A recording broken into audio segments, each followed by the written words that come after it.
Xazinem Tortil Tarbiyalash Markazi hammamizning xazinasi.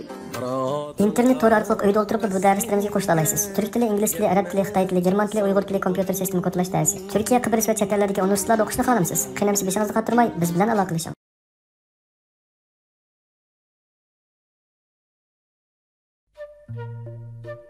Boranning boranisidan qahrdan qishda nihoyat qattiq qor yog'ib ketibdi.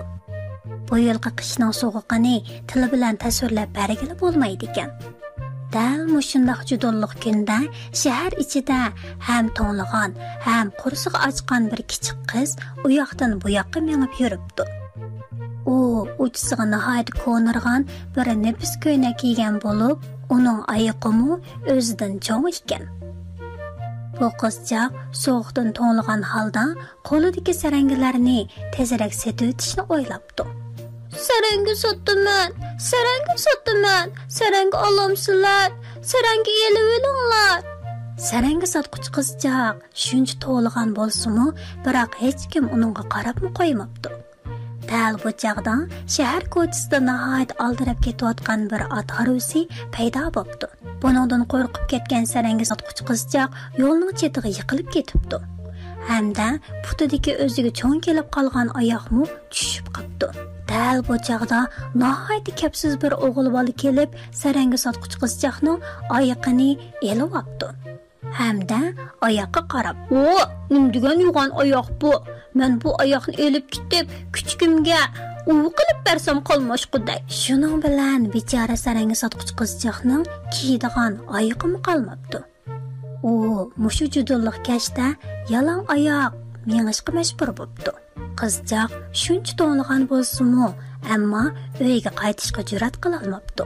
Chunki uning nihoyat rasil bir o'gay dadasi bor bo'lib, uning oyog'ini yutirayotganligini ham sarangilarni sotolmaganligini bilsa, cho'qim uni rosa dumbalaydi ekan.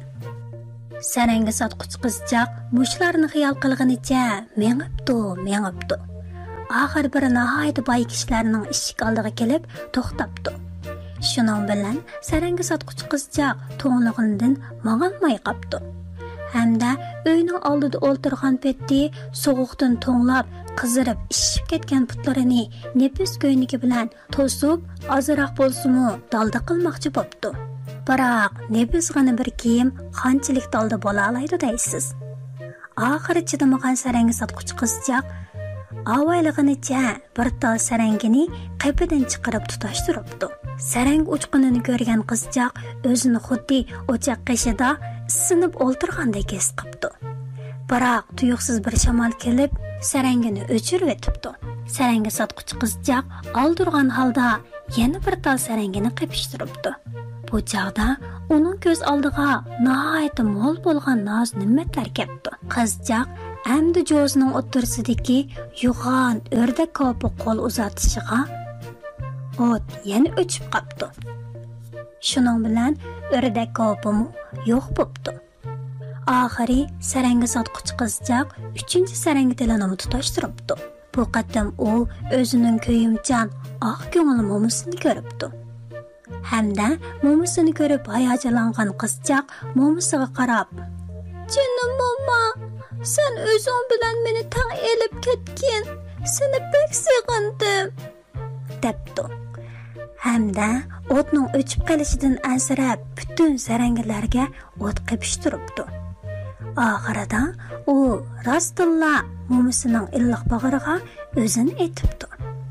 Hamda mo'misi bilan tang erkin parvoz qilibdi. Ular parvoz qilayotgan joylarda ochliqdan, kiyim-kechakdan, sovuqdan qo'rqadigan ishlar aslo yo'q ekan. Shundoq qilib, yangi yil kuni atdigini kishilar to'nglab ketib qolgan bir kichik qizchaqni bayqabdi.